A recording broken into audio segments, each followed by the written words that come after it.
sit down.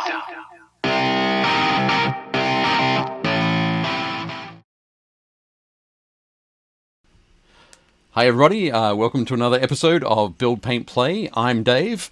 The empty spot we have above us is going to be Jake a little bit later on.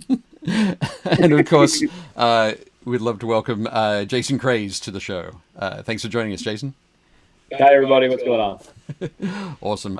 No, Jake is, it's one of those things, whenever you plan to do something earlier on Tuesday evening, invariably it pushes the limits a little bit. So, but he's just very short and quiet today for the beginning. Yeah, he's going to come in and say that this is the way, right?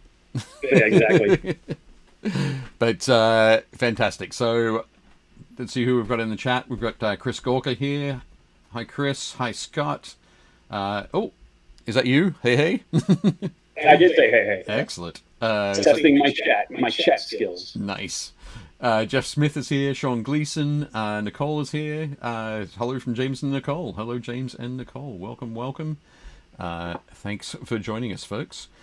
Awesome. So while Jake isn't here, apparently Jake does have some hobby. So when he comes back, we're going to have to talk about what he's done. It's a momentous occasion whenever we have Jake actually when he has stuff that he's done. assembling or painting something. Jake talks a great game. He really does, but no, no, that's terrible. I shouldn't be saying those things while he's not here. But talking about hobby, what have you been up to recently, Mr. Craze? Oh, holy cow!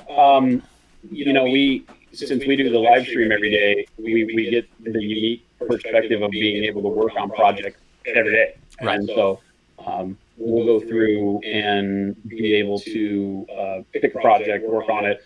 And so I've been having a lot of fun. I've been doing way too much gold armor lately. Okay. We just got done.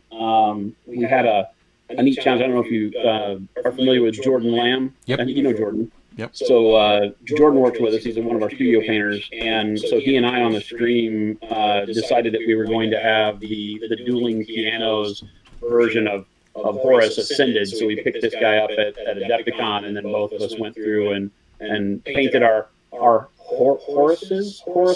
I don't know what a plural Horus is, but so we did those, and that was a lot of fun because we did that live on stream, did all of our work on stream, and I think we took maybe 10 days or something to paint those up. Okay. And then chat was supposed to vote on it to see who they liked the best, and we tied. Okay. It was the most. I was like neck and neck. We were up, we were down, and then we tied. So nice. There you go. That's great. Finished that, and then we worked very closely with Mally and Tim over at Journeyman Miniatures. So the light is horrible on this, but I've been doing the non-metallic gold on the Death Knight, which is about a 90 millimeter miniature, right. And just a tremendous piece. So I've been having a lot of fun working on him. Did you post a picture of him recently on Instagram? Yes. Okay. Yeah. So if you check out, we posted a progress picture on him. Yep. And then the only reason that I'm not working as much on him is because I got the new Dante model. Okay. And I am doing an entire 2,000 points of true scale Marines. Okay. And bulking up Terminators and regular guys, and all in Heresy armor. Okay. So all in like Mark II, Mark III, Mark IV armor, except for Dante. But I gave Dante wings. Yep. And a Heresy jump pack. Fantastic. And some bits and bobs. And then I'm painting him up again in a bunch of non-metallic gold. Sorry, my lighting is horrible here, but yep. So that's been my thing. So this is 3 streams worth of work. So it's only about 5 hours. So I that means nothing if you don't watch our stream, but it means I'm very interested in this model. Sure. I don't normally paint that fast, and I'm like, oh yes. So I painted entire non-metallic metal Dante armor in like one stream. So I'm loving that model. I don't know why. Awesome. No, that's cool. So that's it. That's what I've been working on. Well, and then as we were talking about before, I painted 42 BattleTech miniatures for my yep. my Inner Spare mercenary battalion. So that was a lot. That was 2 weeks worth of painting to do 42 miniatures. So right. But now I can play any mech I want to in my period correctness for my BattleTech miniatures. Awesome. That's cool. So folks, Jason is the founder, I guess, of Monument Hobbies. Yep. And Monument Hobbies obviously make wonderful paints and a whole range of other goodies, such as the Evo Go bag that you just look at that. How convenient that it's right there. That's staging. You don't see the crud on my desk. It's also a good blocking wall for all of my stuff. If you look at this, embrace the crud. Embrace the crud. Look at my things. Look at my things. Look at all the stuff I've got and the poor way that they're arranged. Yeah. So, but Jason, you've been running basically 5 days a week live stream for how long now? 7 years. 7 years. Wow. So that's on Twitch. I've in the show notes below. I've linked directly to the Twitch stream. You left the stream today to come and join us. Yeah, it's still going live right now. As a matter of fact, that's one of the best things about having Jordan on board is that now it's funny because the stream can be happening and I'm not there. Right. And that's very weird because after the better part of 6.5 full years of doing that stream 5 days a week, we had a year in there where I think we only did 3 days, but for the most part, it's been 5 days a week for 6.5, 7 years, and it wasn't but maybe 2 or 3 weeks ago that I had a meeting at stream time, and for the first time I didn't have to cancel the stream. And Jen, my partner Jen, looked at me and she goes, "Does it feel weird?" And I was like, "Yeah, it feels really weird." It would be. Because I can hear him in there in the studio talking, and then I'm like, "Okay, I guess I'm just going to leave the office. It'll be fine, right?" So yeah, now it's great. Now I'm like, "Hey, see you later. I got to go be on the podcast. I'm doing the podcast after the stream," and then I just walk out. Yeah, no, that's awesome. That's awesome. Looking at the chat, Scott says, I had the pleasure of meeting Jason at this year's LVO, where I bought all the non-metallic paints in the range, and a set of brushes. Full price was paid too. Hands were shook against Jason's will. Against Jason's will. Good to see you, Scott. Excellent, but shook nonetheless. Josh said, ahoy, and greetings from the pocket dimension. Greetings, Josh. Good to see you. Scott says, super echoey from Jason. Likely Jake's fault. Oh, I think maybe there was a backlash at the very beginning, but it went away. Possibly, yep. We'll still blame Jake, of course. Yeah, definitely Jake's fault. We before the show, we probably had about 5 minutes of Jake not being. he was on the call, except we couldn't see or hear him. We were left with the chair and the helmet. Yes, all good. Mark Maxey's here. Hi, Mark. Good to see you. Sean. This is what Sean's been working on. He has Aeronautica. There we go. There's the word. Aeronautica Imperialis. Phoenix Bombers on the desk, and he's primed up Castle Grayskull from the Masters of the Universe game. Oh, we've got one of our Discord members that's doing that entire set of all the Masters of the Universe stuff, and he's plowing through it. But it's like 150 miniatures. I didn't know there were that many characters in He-Man. I had no idea. I'm sure they weren't.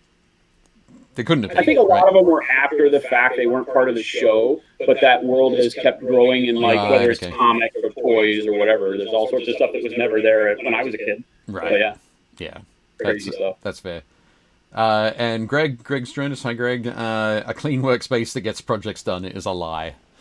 Absolutely. Yeah, we don't like to admit it, but you're right. But you're right.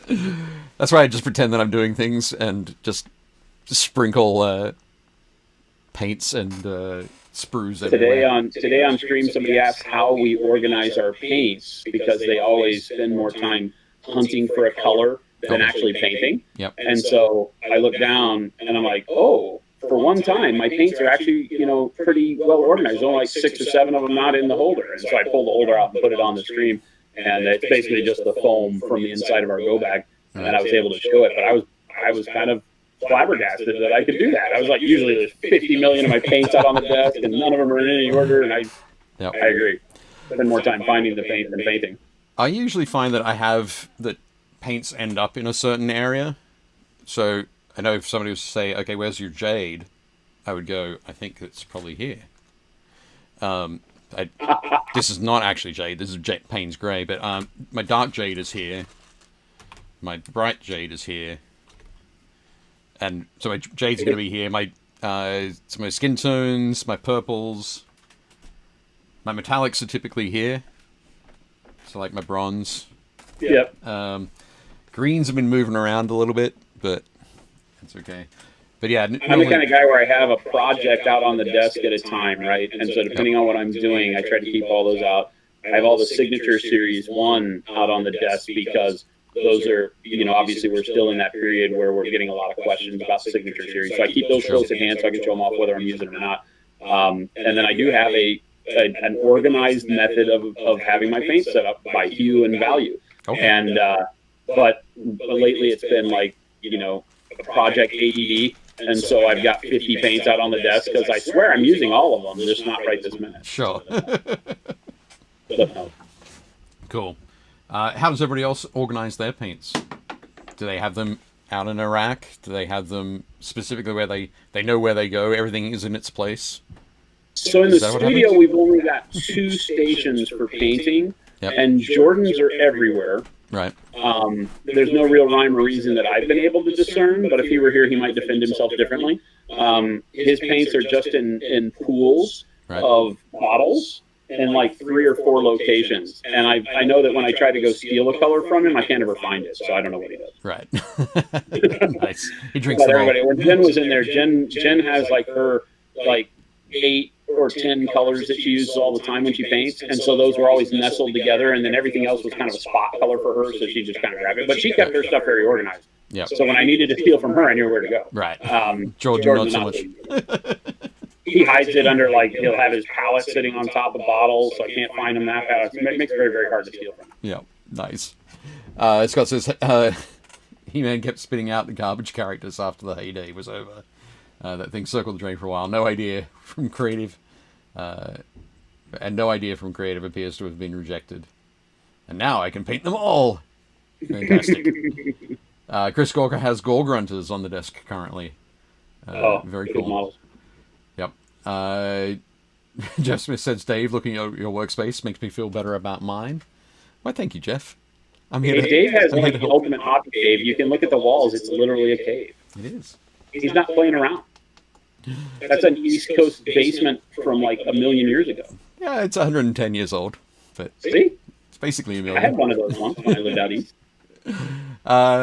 Scott says, Saney keeps all these paints in a bag, so when he's searching for a paint, he might find something he wasn't expecting. He's a genius and justifies Scott's slob habits. I like the grab bag way of doing it. You just kind of reach in the bag and pull a random paint out and just use it. Yeah, I don't think I've ever approached painting that way. I will admit. Not quite that chaotic. Not quite that chaotic. I can't do that. But I did when I was on painting Happy Little Minis. So twice weekly painting show. This was the box that I took, and still half of the paints that I used to have in there are in there. And occasionally I would just take the bag. But Dave, we made this specifically for you. I know. There was a bit of rummaging, and it was apparently terrible for audio on videos.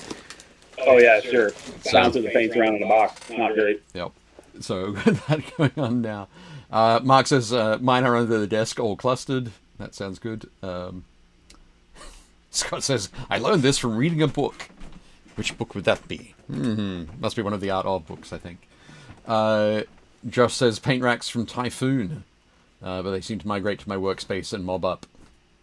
I can understand how that happens. I found that no matter how good your racking system is, that we, as creatives, I think we're just very chaotic. Yeah. Stuff just winds up being out. And it comes down to, would you rather be painting or organizing? Painting or organizing? And I'd much rather be painting than organizing. I'd much rather be painting. Yep.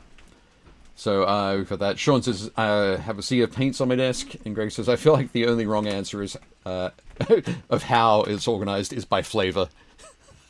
I would completely agree with that. I use racks by general color grouping and then a second smaller rack for the palette I'm currently using. That's good. And Brian is joining us. Hi, Brian. Hello. So, fantastic. I think it's good to see what we've got going on. I've painted up a couple more of the miniatures for my Silver Bayonet group. So I'm not sure if I showed this one a couple of weeks ago. Yeah. But I'm doing, Jason, I'm doing French for my Silver Bayonet warband. I have a couple of models up here that are in progress. Very nice. So these are all, these minis are from the Perry Miniatures range. Yep. And they're from their Retreat from Moscow range. So everybody is all rugged up and looking particularly cold. So I like it. I think anybody that has an exposed nose, I've gone for a very sort of pinkish, frostbitten kind of look, almost frostbitten kind of look. But so those are a lot of fun. And just recently, when I say just recently, it was yesterday. Yesterday I finished off this section of wall from the GW boarding sections. So I painted this up for a Painting Happy Little Minis article in Game Trade magazine. Oh, nice. I think the July issue. So very cool. That's what I've been working on recently, because I've also been coordinating the next steps in the fulfillment of the tremendous tome of Epic Dungeons. Oh, nice. Oh, very cool. So yeah, this is the printed sample, which is really nice. I'm super excited about it. Very cool. And the rest of the copies are currently making their way around the world to the various fulfillment centers. And that's always fun to say, well, how long is that going to take? And they're like, I don't know. Yeah. So how long's a piece of string? Exactly. And I got in the color reference chart as well, which is one of the add-ons. So the idea with this one is we provide a whole bunch of colors. So on the front here, we've got this is sort of a shade color for regular everyday dungeons, and the first layer a highlight and a lighter highlight. Then we've got for damp dungeons, we've got like a dark green. But what people can do is they can mix their colors up and they can put them on the white square here to match it. See how close they are? Okay. And because it's laminated, afterwards you can then wipe it off. You wipe it off. Very cool. Fun, fun, fun. So that's what we've been doing. When I say we, I mean me and my wonderful. Dave has a mouse in his pocket. He's going to do the work. My wonderful team of co-conspirators around the world that I pay money to do wonderful things like organizing imports. Oh, nice! So stuff like the that. Fun logistics stuff. Yeah, all the gorgeous logistic stuff. Why can't we just do the fun stuff, Dave? I don't know. It would be awesome. How cool would that be? Yeah, right. Let's just do that. Awesome.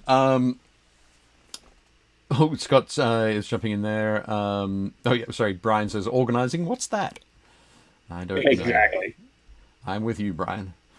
And then Scott says, Jason, what games do you play now? And what got you into the hobby? I know the answer to that. We talked about that just before. we were talking about that, right? I mean, I guess we start from the back, right? What got me into the hobby was scale modeling. That's kind of the grandfather to the hobby we do here to some. Obviously, miniatures have been around for longer than scale modeling, I think. But for me, it was scale modeling, and it taught me that I really love the idea of military models. I did World War II land models, mostly tanks, jeeps, infantry, things like that. I wasn't really big into airplanes or cars much. I did that, and that kind of got me into the world of Shepherd Pain and all of that. And then through painting, I found my way into really loving miniatures when they first started showing out with Dungeons and Dragons miniatures, obviously from Ralph Artha, Grenadier, Citadel, things like that back in the day. Before there was ever a Games Workshop game, they had miniatures for Dungeons and Dragons, which I think included up to the Chaos Knights. The Chaos Knights was one of the first boxes of miniatures I got. The old ones that monopose with the nipple on the arm to put the plastic shield over, that stuff. Yep. And painted those up, and then BattleTech, and BattleTech was battle droids, and it came in a Ziploc bag. and then FASA made a box and called it BattleTech and all of that, and so BattleTech is what got me into wargaming as a thing that included miniatures. I'd done D&D and had miniatures that I was tinkering around with and painting and stuff. I didn't like miniatures for painting as much at first because the scale was all wrong. I was doing 1/35th scale military modeling, and so it was much bigger, it had a lot more space, and so it was, I struggled with that. Oh, these are really small, because back then 25 mil meant 25 mil. Yeah. Like, it was tiny. And, so you're talking about inch tall, foot to eye miniatures. And so I was like, I'm not sure about all this, but I would swap paint on it, have fun. Sure. Then the more I did it, the more I really began to love it. The variation of miniatures kept growing. And Dave and I were talking about, because coming full circle, the game that I'm playing right now is BattleTech. Since Catalyst took the property and has injected into it all of the sculpts from the Piranha games and the people doing like MechWarrior Online and MechWarrior 3 and Mercenaries and all of that, we have much more kind of modern, bulky sculpts that feel more like heavy machines than some of the old Ralph Partha Iron Wind metals, like skinny, weird-looking robotic things. Okay. And so I've really taken to them. So I've got, like I said, I have like 80 million of them on my desk. I even have a painted one. I have a painted Atlas. Right? Excellent. So, but in my Mercenaries, I'm not running any assault. I have 3 assault mechs, but they're all light 80-tonners. So I took the 100-tonners out because I didn't feel like that was very thematic for my force. Okay. So, so BattleTech is what I'm mostly playing right now. The guys have got me into like random space games, and by space games, like space flight games. Okay. Like starship games. Like, that's been a weird niche for me all my life. I really like the idea of it, but there's been really not a lot. Like, Battlefleet Gothic was okay as a rule set. It never really jumped at me as much as the models did. I really liked the Gothic ships and all of that, but the gameplay was always a little rough. Okay. It was more broadside style gameplay, and I didn't like it as much as I wanted to be more mobile. Sure. But I did like the game. Then of course we had, like the drop ship, drop fleet. I forget what all the rest of them were called. But we had a like a golden age. Well, not really a golden age. We had a plethora of them for about 2 years, and then a lot of those companies went the way of the buffalo. But now the guys here have reversed some old rule sets and got some PDFs that are like crowd kind of rule sets, and so I bought some drop fleet PHR, post-human Republic, post-human, something like that, PHR ships that are really cool. And we're using various models from different ranges, and we're going to start playing those. So I'm excited to do that, but we haven't. The other guys have played a game as of last Friday. We do game night here on Fridays. Right. And so I sat in and watched them play, and it's a lot of fun. I cannot for the life of me remember what the rule set is we're playing. But okay. That's my focus now. Scott's just asked the question in the chat, which I was just about to ask. Have you tried a Billion Suns? So we've looked at it.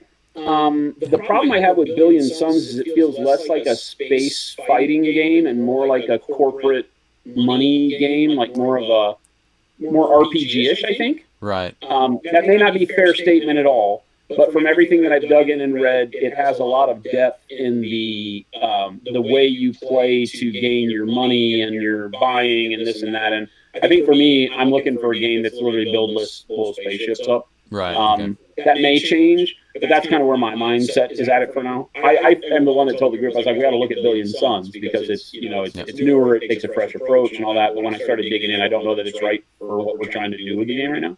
But we're going to try a lot. It's like World War II games. I tell people, if you get if you buy say a bolt action army, the miniatures we're talking about, you can play a dozen or more rule sets with that one army that you paint. Yeah. And so for just sheer efficiency and joy, I like games and I'm attracted to games where the miniatures go outside of one given rule set. And so that's a great way to tie it in. I can play Billion Suns with my PHR. I can play all these other rule sets with my PHR. I only have to paint one batch of spaceships. And I'm a big fan of that. I mean, we paint a lot, but I don't want to have 50 million armies anymore. If I could have like one army that did it all. Right. Yep. That'd be great. That would never happen. Yep. With my gaming group last year, we played Stargrave. And I was like, I don't have the time to come up with a warband and cherry pick awesome minis to create this character for warband. So I'm just going to grab guys from my Genestealer cult.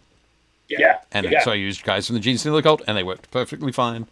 Oh yeah, and usually, I mean, that's a great army to do it with because they have so much personality anyway, right? It's not just a bunch of nameless, faceless Space Marines that all look the same, and they're which all isn't bad. But if you want personality, that's a great way to do it. They're in those wonderful industrial suits as well, so it's very. Yeah, I like even injecting some of like the Ogren, minor looking guys is great even then because you don't have the factions. They can all be from different places in those games. So Stargrave, Frostgrave. They do a jungle one too. I forget what it's called. Ghost Archipelago. Ghost Archipelago. Yeah. So the guys here have played that. Again, I really love those. They have a little bit of an RPG flair to them, so that you can build. It's like the old like Mordheim, stuff that we used to do with the war bands and growing and playing over periods of time. I think that's the hardest thing is getting a community that will grow that idea with you, so you can treat it kind of like a D&D scenario. Yep. But it to me is the more fun version of that because it really is encounter and combat based and less of, hey, what are you doing for the next 9 hours while you march down this road?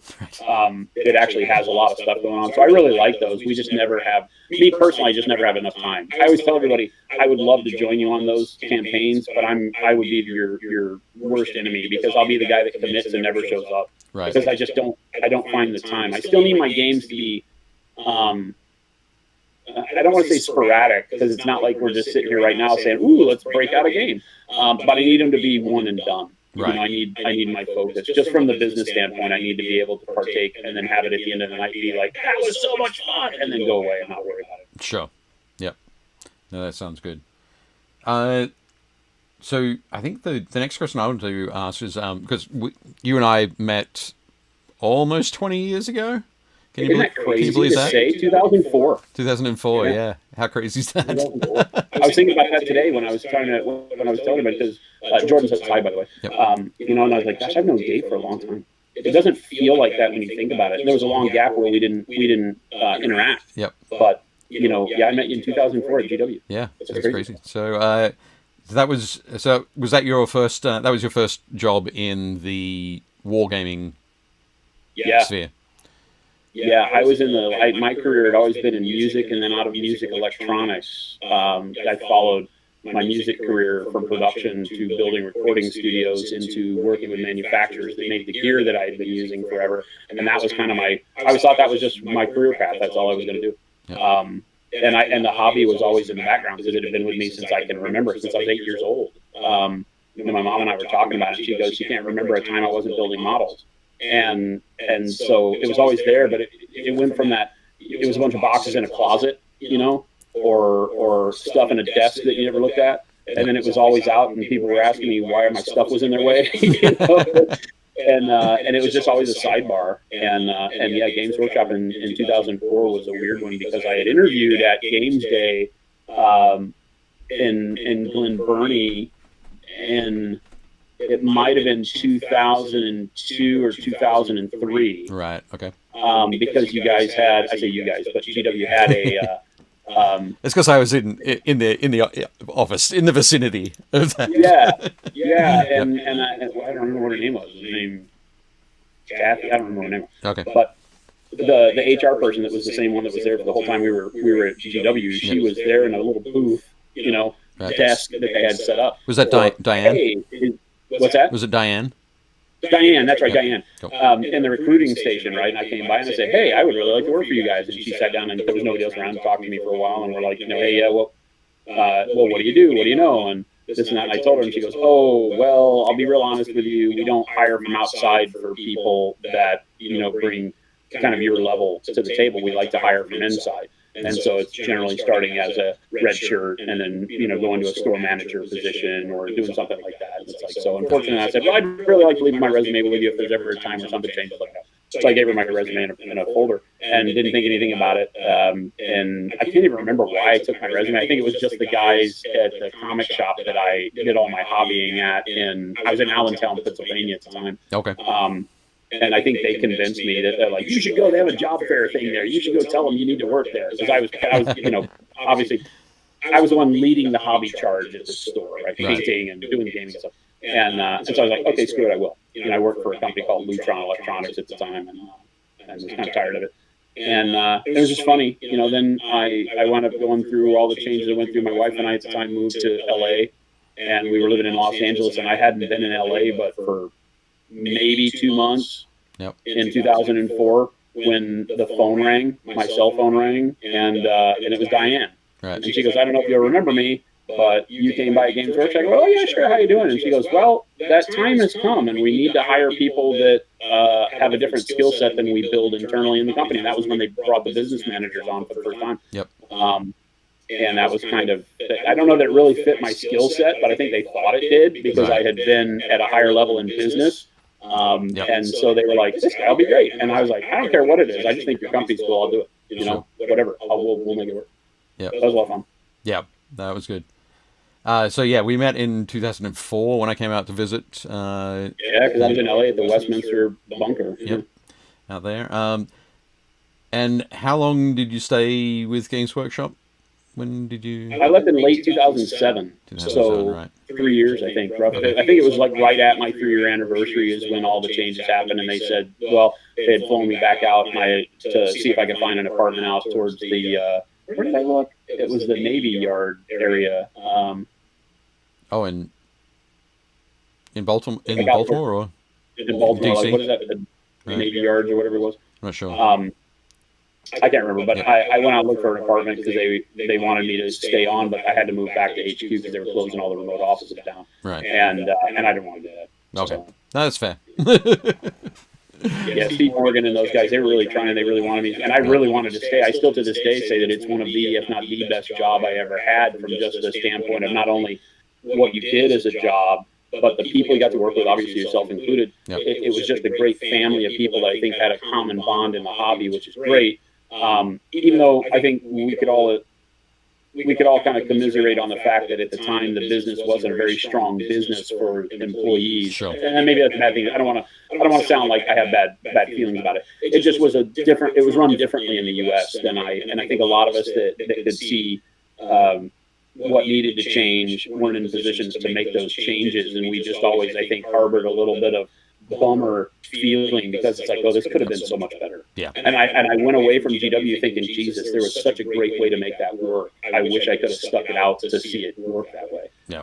Yeah, it was like late 2007. I actually went back into electronics after that. Okay. So yeah, what's the just I guess give us the quick picture of what happens between 2007 and starting off Slow Fuse Gaming. And holy heck, man! I went back into electronics. I went as a kind of a glorified inventor for a company in California that was starting up an electronics division. They made speakers, and they wanted to make amplifiers and electronics for it. So they hired me to come in and kind of imagine what that would look like. And so I started up that engineering firm and went in and built a bunch of stuff and did that, and then left in 2010 when that job was kind of complete. And then I built motorcycles and traveled the nation in my trailer. Okay. Motorcycles is another hobby that I've always had. Motorcycles are cars. And so I decided to take my welding and all of the model building at life size, I call it.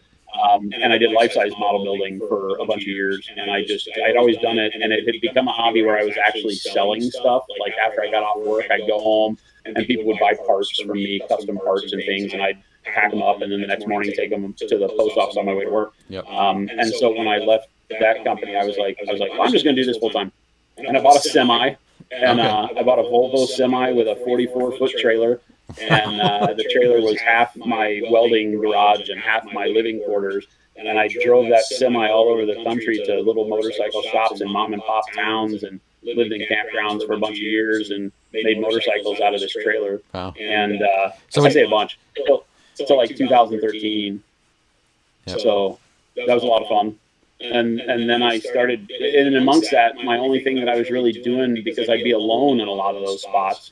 And so I had a little satellite internet service, and I'd play video games. I'd play, when I was parked in the middle of some BFE campground, I'd play video games. And so one of the groups that I was with, having fun on, it was probably TeamSpeak then, right? Because it was pre-Discord days.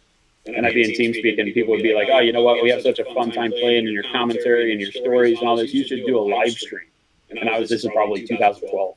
And I'm like, what is that? And they talk about Justin TV and, hey, it's this new thing. It's all the rage. You can get a lot of people watching. You can make money. And I was like, well, I'm not concerned with all that, but it seems fun just being able to hang out and then do that. So when I had good internet, that I would do that. A lot of times you wouldn't. You'd be on like 3G internet if that. But when I got good internet, I would stream on Justin TV, and then it was like almost immediately Justin TV got bought and became Twitch TV somewhere in that time frame, and then I just kind of wrote it off. And then in 2013, 2014, I settled in Arizona, in Phoenix, Arizona. It was actually April Fool's 2014. And I bought a shop. Well, I didn't buy. I rented a shop down here that was like a 3,000 square foot kind of. It used to be an automotive shop. Yep. And my idea was to bring all of my metalworking stuff and bikes and all the stuff I was working on down here, finish projects, sell it all, and then figure out what I wanted to do next. And so I did. So I sat down, and part of what I did is I got good internet, and I started streaming more with my video games. And that's where Slow Fuse Gaming came from, is that was my channel name on Twitch. Yep. And so we did that, and actually built up a good crowd and community. But then I got kind of mad at my video games I was playing. I didn't like them anymore. And so I kind of got negative for a while. It was kind of a very cathartic thing for me, because I was like, oh, this is a bad idea, because as a streamer, you're not allowed to have bad days. Right. You got to think of it as, no matter how big or small your community is, you have to project that thing that got people to watch you in the first place all the time, right? Having an off day can be your death knell. And I was having a lot of off days then. I was like, I just don't want to do this anymore. And people could tell.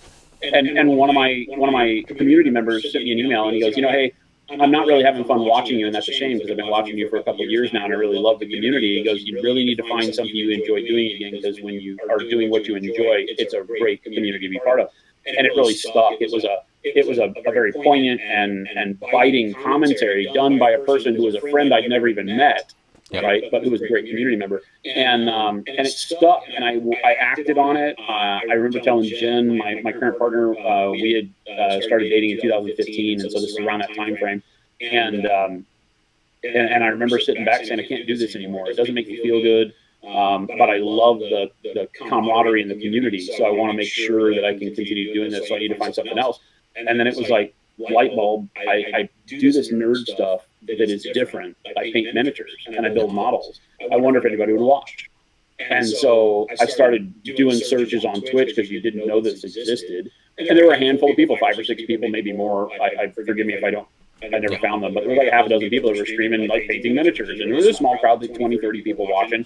And you could see the same people in all the chats. So it's a very small, tight-knit community. And so I said, I contacted some of them, and I said, hey, I'm thinking about doing this. Do you have any pointers? Blah, blah, blah, blah. And I didn't get a lot of responses. It was but the people that I did were really nice. They were like, oh, it's a lot of fun. It's not really what Twitch is about. I said, yeah, I do video games, so I know the audience is much smaller. But I started doing it, and there you go. That's history, right? Because we started painting, and I just started talking about what I did as a painter. And by that time, gosh, I mean, how long had I been painting? Since, I don't know, 35 years at that point in time. So it's like, I'm just taking all this nonsense that I had learned and doing it. And a lot of people were asking questions, and it became more of a tutorial, answering questions, showing people techniques and things like that. And so as I kept doing it, I was growing my own skills by showing people stuff and teaching a lot of skills, remembering skills I'd forgotten, and going back and relearning the wheel. And then here we are. It became the company basically by hey, these brushes suck, so I want to make my own. Or, hey, white paint is horrible, so what if I made white paint? And that was what launched the whole product line, was through the streaming community that we built there. Cool. So that brings us to the start of when did you sort of switch to the Monument brand, I guess? Start switching to that. So I guess our first product came out in 2016, the brushes. Yep. And then we did shortly after that, we did the brush soap. Jen started making the brush cleaning soap by hand. And what's the name of the brush soap? What's the name of the brush soap again? Drunken Brush Goo. Yeah, Jen-tastic's Drunken Brush Goo. And it's like it was natural. It's like we made brushes, and everybody was like, "What do you clean them with?" And then we were like, "Well, this stuff, but it sucks, so we'll make our own." So we started making it, and that became product too. And then we made the go bag, the original go bag, and then organizational racks for your desk and all that kind of stuff. So we were making a smattering of products, and we were still, believe it or not, we were still selling Vallejo, Army Painter, and AK products in our online store. And so you could buy paint and brushes and all the tools and stuff that was sold together as kind of a one-stop shop. but half of the product was ours and half was third-party manufacturers. And then we decided after making the white paint, we made what was called Special White, and it was a goofball idea. I was painting, I'm going to forget, Eidolon, the Forge World Eidolon, right? The Emperor's Children Heresy model. I was painting Eidolon for a commissioner, and I was doing it live on stream. I had painted his whole army on stream, and Eidolon was one of the last ones other than Fulgrim, I think, at the same time. They both had white cloaks. Yep. No, I think I painted Fulgrim's cloak red, but Eidolon had a white cloak, crisp, clean white cloak from Forge World. Yep. And he, the commissioner had bought all of the, back when Forge World made the Forge World air paints. You remember this? Okay, yep. And so he bought all the colors that they used to paint the studio army, and he sent them to me. Yep. And this commissioner is in Australia. And he sent me all these air paints, and I'm playing around with them, and the white was horrible. And the Vallejo white was, I don't want to say horrible, but they weren't good. Painting white is a hard thing, right? And so rather than trying to spend the time making a paste paint into a usable, like a heavy body acrylic into a usable thing for painting on miniatures and not having texture, I just said, okay, to heck with this. I'm going to make this live on stream. I'm going to show you how I would do it. And so I made this Witch's Brew. We mixed it up. We ran it through the airbrush. Perfect. And everybody in chat, you just saw chat. I don't know how many people we had, 150 people watching us or whatever. And everybody in chat was like, I'd buy that. Right. So like, well, put your money where your mouth is. I'll make a batch. And so I made a big batch of it. And I say big batch. It might have been 50 bottles of paint, maybe. Right. So I made 50 bottles of paint. Well, I got to say that's still going to be a bigger batch of paint than anybody else really is made, apart from companies that are making paint. Other than companies. I mean, like doing it by yourself, I was like, oh my God, this is horrible. Yeah. Like filtering and filling and all that stuff. I wrote a check I didn't know that I could cash on stream because I was like, okay, I'll make some, just kind of flippantly. And then people were like, when are you making it? I was like, okay, I really will. So I ordered all the product, got it all together, made 50 bottles or whatever it was of paint. Finding the bottles was the hardest part, right? I probably only made 50 because that's how many bottles you could buy easily on like Amazon. And so I bought like 50 empty bottles, put agitators in them, made the white paint, and it sold out immediately. And so then Jen and I were like, well, maybe we should add this to our deal. And so we did. We started making the paint. But Jen and I were making it like in our kitchen and pouring individual bottles and doing 50 at a batch or 100 at a batch and selling it immediately at, I don't remember, $3.95 a bottle or whatever it was. And so the world was loaded up with these bottles with a green childproof cap with a red heart written in Sharpie on the side. That's what it was. Right. And it got to the point where more people demanded the paint than we could make as just doing it in our, kitchen. I think I remember seeing some photos back in the day of the production in the kitchen. Yeah, it was silly. And with all of our products, we were very serious about quality, and it was harder and harder to control quality in a non-paint making environment. So, we started thinking, well, we really need to either do this or stop doing this. Like, we have to go full on or not. And so I started working with some people. I had a buddy from the electronics world in Taiwan who ran a factory there that made handheld games. So you remember like the old Coleco football games and stuff? He did games for Tiger, if you remember Tiger games.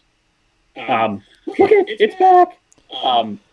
So he made these handheld games, and so I don't know why, but I just contacted him one day and I said, hey, I know this has nothing to do with what you do, but the toy side of your business, he also made audio electronics, but he also made these toys. And I said, in the toy end of your business, have you ever worked with anybody that does things like paint and brushes and things of that nature, because here's what my business is doing. And he was like, oh, I have the perfect guy. And he gave me the name of a friend of his in Japan. And that guy actually worked for a company that made fine artist acrylic paint. Right. And I was blown away. Now they made paste paints. They didn't make anything in liquid. And so when we started saying, hey, I want to make liquid paints, he was excited. He wanted to work with us because of this friend of ours, this mutual acquaintance.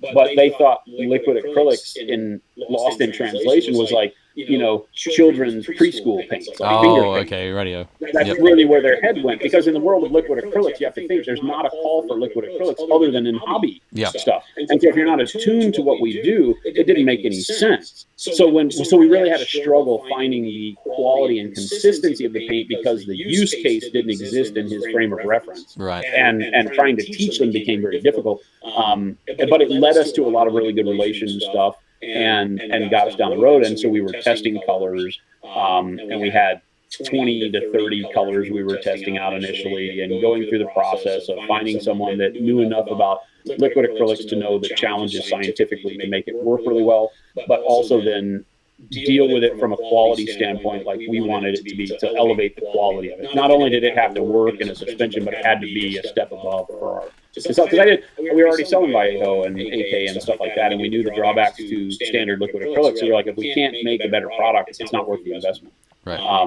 And so we had found some partners at the time that had a similar vision, and all of that kind of culminated with, well, we can't call it Slow Fuse Gaming anymore because that was my old video game name. And it made sense when you're playing World of Tanks and having fun with people in the channel. It didn't make sense when you're trying to make a high-end art product, to call it Slow Fuse Gaming. It seemed like it was, names are important, as silly as it sounds. And while the name meant something to me, it didn't mean anything to anybody who hadn't heard about us before. And so if you're going to go pick up a paint that said Slow Fuse Gaming, it didn't feel right. So I was like, I don't have any ego in this. Let's just make it a name that kind of gives us a start. Let's make Coca-Cola, or let's make Nike. Let's make something that might have some meaning to us internally, but really is just a brand people can understand quickly once they learn our story.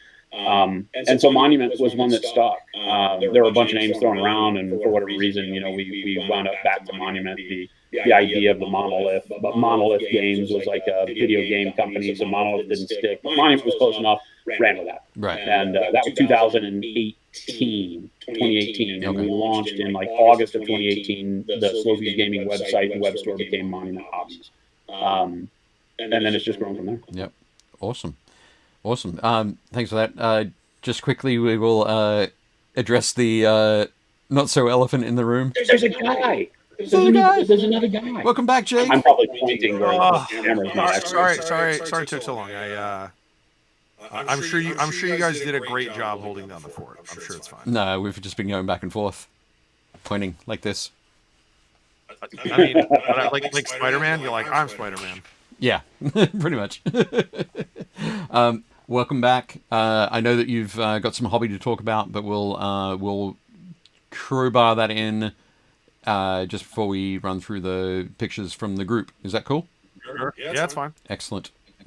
We're just quickly going to jump in. Josh and Dan have been talking about back and forth talking about streaming. Just to let you know, folks know, Josh has a regular stream on Tuesday nights, which starts just after this one, I think. Is that right, Josh? Make sure you put a link in the chat, and feel free to put a link in the comments as well after the video goes up. So you can check it out. It's JP Grot Rockets on Twitch, if I'm not mistaken. Finally remembered to say it. There we go, Josh. Scott says, that's quite the path of adventure from then to now. I wonder if you could go back and change one thing along the road. Would it be not giving me a discount at LVO? Probably. No, I don't feel bad about it. Excellent.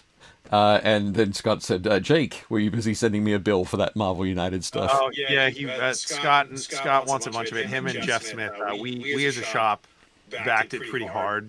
And with us all being completionists, we're all like looking for the pieces that we're missing. So Jeff is put in like a massive order with me. He basically wants like one of everything, and then Scott's missing like a handful, so he gave me like a smaller list, and then I'm getting everything for myself. And I just emailed Pete Shirey at Simon to see if there's any of like the weird, like more like harder to find discontinued ones, because he said that he thinks they have some in the warehouse, and if so, he's gonna try to hook us up. So I'll buy it all, and then. But yeah, I need to put together an order for Scott to get him taken care of and send some. I need 2 of the Deadpool on unicorns. Oh, so he only comes in the Deadpool box. Yep. You need to track him down. The hardest one I'm trying to find right now is so I'm a sucker for Beta Ray Bill. Is like one of my favorite characters, and he was the Kickstarter exclusive upgrade mini. If you backed the first Marvel United and bought the Asgard box. So you can still get the Asgard box, but Beta Ray Bill was an upgrade that was a Kickstarter exclusive, and Pete's like, we might have some, and I was like, awesome. So fingers crossed. We'll see. Like, fingers crossed. So. I think one of the Black Order ones was tough to get, and I got that one. Nice. For some reason, the Thanos Black Order box didn't come with Yeah, that's the Infinity Gauntlet box that was. It comes with the gold Infinity Gauntlet piece, and then it's the Black Order. Yeah. But it didn't have the guy, the actual one of the other leaders of the Black Order didn't come with him. It's strange. Yeah, I think they only put it's like 3 of them in there. It's like you don't have what's his name, I can't remember. There's Proxima Midnight. There's the Corvus Glaive. They didn't have Corvus. They didn't have Corvus. He's the one that you couldn't get. Yep. You see the like the skinny one that does all the talking? Yeah, he's the skinny white. No. Corvus doesn't say much. He's the husband of Proxima Midnight, and he's like in the comics he's the actual leader of the Black Order. But in the movies he was the one that got beat down pretty bad and made Proxima mad when they fought Captain America and Vision and all that. That might be one of my favorite scenes in all the movies where like they hear like a noise and they all turn around and he throws the spear and you just see the shape go and catch the spear and you're like, oh, it's Cap. Like that was a good one. Awesome. Cool. Well, I think we are ready to jump in to have a look at some photos. I got Jason to send through. I'm always a sucker for behind the scenes sort of stuff. So I asked him to send through some photos of the Monument Hobbies HQ. Nice. And in Phoenix. So let's have a look at some of those. The first one, though, is apparently I snatched this off the internet. This is a pre-production image from the next ad. Oh, the commercial. Yeah. So it's one of those things. The last ad that you did, the last commercial that you did, was fantastic. Where you were walking, it was that the concept, the idea of the single shot throughout the facility. I thought that was genius. I loved it. It was a lot of fun. I would love to see many more ads with that kind of sort of approach, I guess.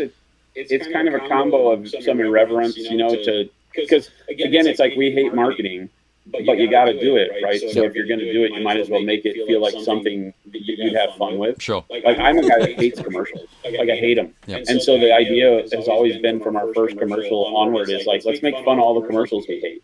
And so we go in, and then there are some commercials that are fun to watch, the squatty potty and things like that. Right. So that's become a thing over the past 5 years. And so we were like, I mean, we can do that, but we do it with like no budget. It's funny we got yelled at for the commercial. It's like, you should stop spending money on commercials and spend money on getting these products back in stock. And we're like, dude, the commercial literally cost $25. Yep. It probably costs a few $100s in like costumes and nonsense on Amazon, but it's like, we don't have a commercial budget. Sure. We don't do that around here. We're like, follow me with your iPhone. It's a little bit better than that, but it's not much. Yeah, no, that's cool. That's awesome.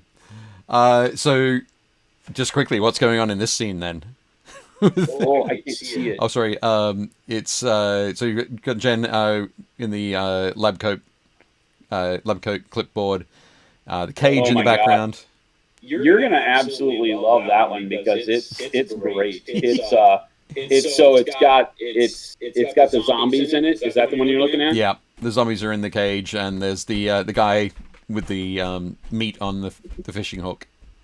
Yeah, it's pretty good because it's what we've done is we had the community. We ran in our Discord. We ran a competition for people to do because one of the current ads that we're running. I switch back up. One of the current ads is making fun of pharmaceutical ads. So it has my voice over doing like, overcome hobby fatigue and pro-krill this and that. And then at the end of it, it does like all the side effects of using pro-krill very fast and in the comedic way to make fun of pharmaceutical ads. It seems like that's all you see on TV. Yep. So we did that. So then now that one's been out for a while, we asked Discord, a lot of the people in Discord to come up with a cool kind of testimonial about how pro-krill has changed their life, but do it tongue in cheek. Do it very funny. And so we ran a competition. We had 5 winners out of that competition, and we gave them all big prizes. And then we took their videos, and now those will be outtakes, like nerd testimonials in this next commercial. So all of these scenes with Jen that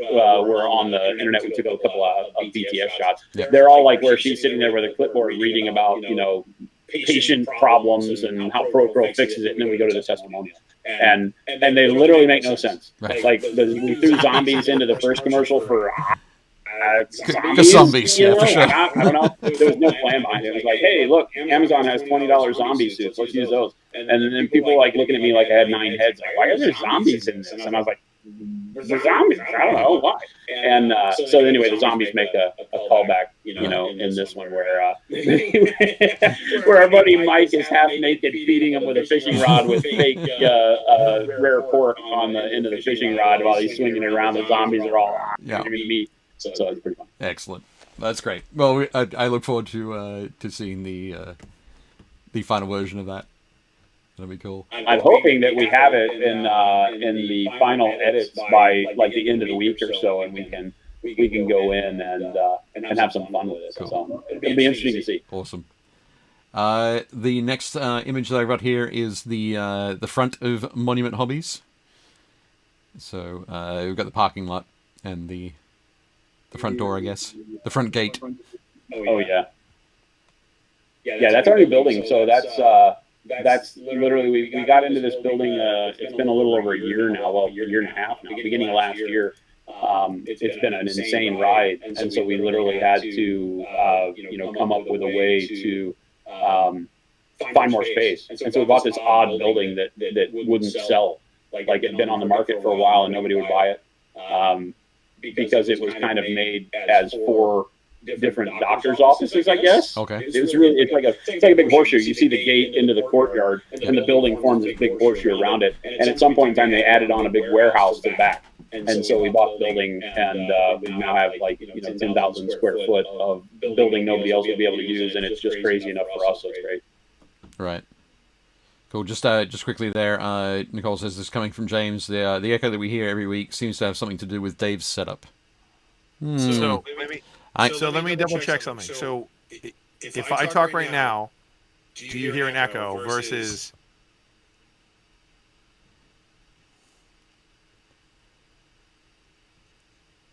We can't hear you. Okay, so that means that, like I said, then the other mic I have is not on. So if that's not the echo we had last week. Yep, I think we're having a little bit of an echo there.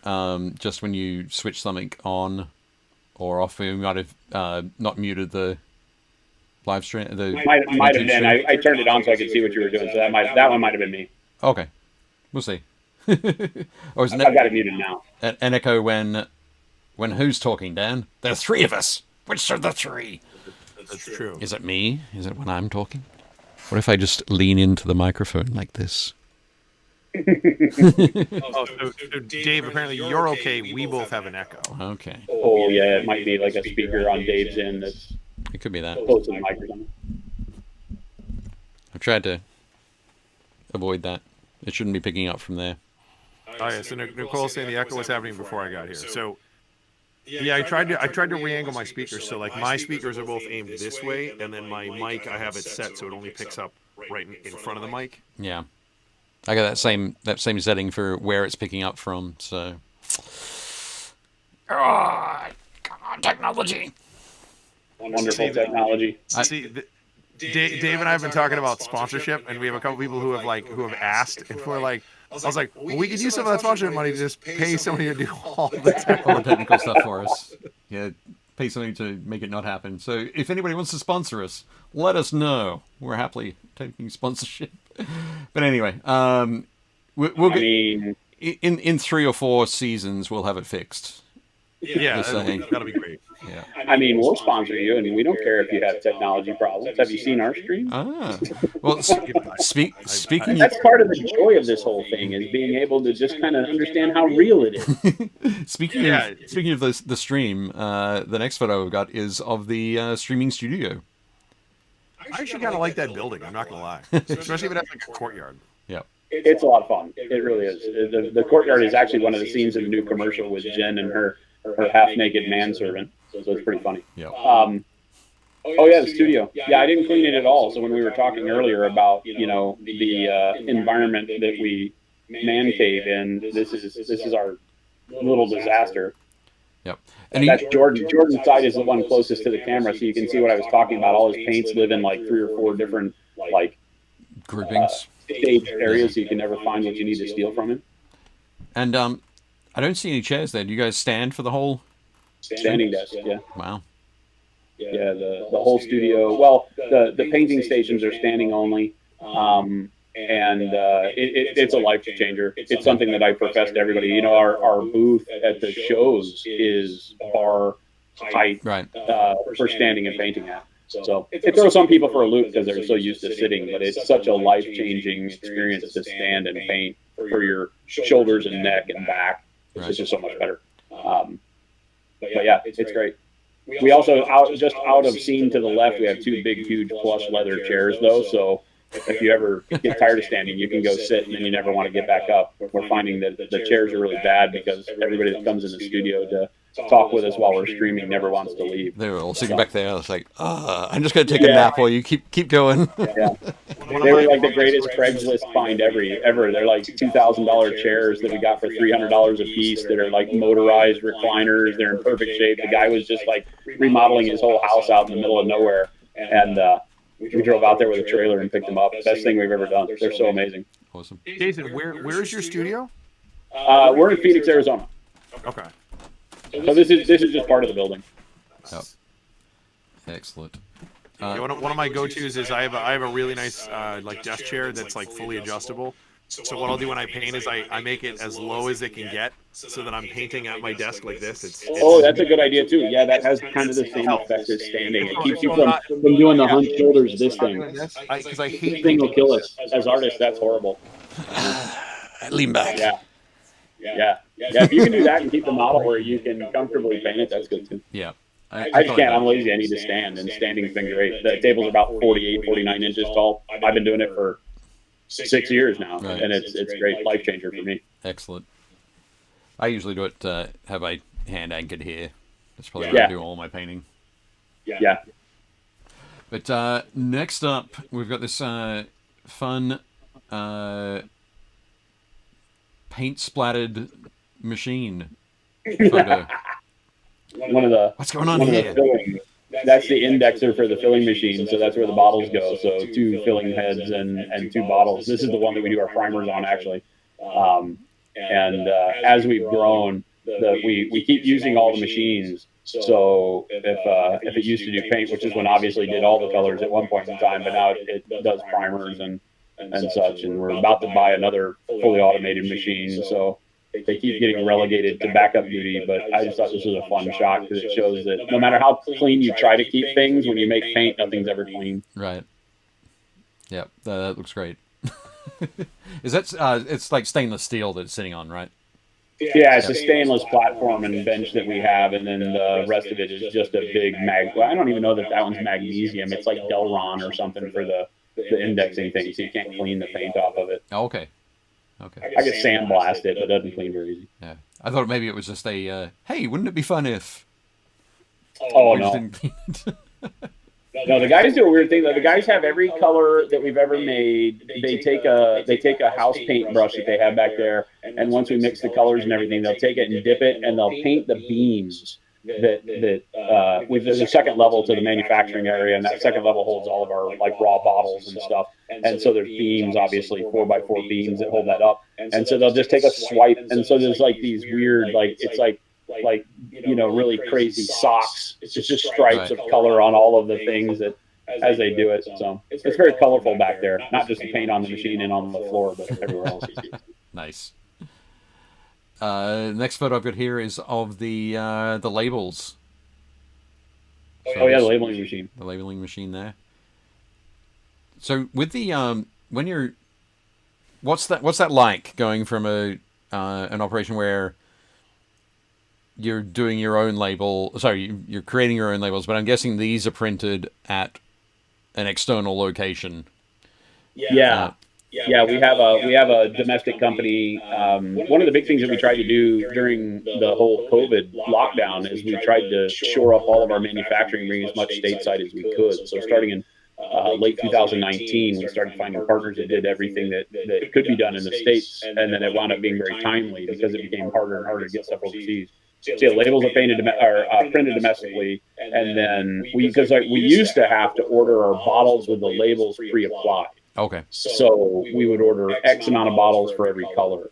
and that wound up being a real hassle because you never knew how many you were going to need. If a particular color became the biggest seller for a quarter, then all of a sudden you didn't have enough bottles for that particular color and you couldn't do anything. So, but the labeling at the time, the labeling machines were more than our budget could afford. And so as we grew, then we added the labeling machines in, and it's a huge change, right? I mean, it's a huge change as you can start to actually grow up in manufacturing is what it is. I've been in manufacturing for most of my adult career, and it doesn't really change whether you're doing electronics or food or whatever. As long as you're doing packaging, you're trying to control offset the beauty of the packaging with the generic aspect of packaging so that you can always kind of flex and get what you need done and be reactionary if you need to, so that you can use this bottle for whatever product fits in that bottle, as opposed to being locked into, oh my gosh, we haven't sold any black brown this month, but we have 1 million bottles that say black brown on them, where that creates a bind.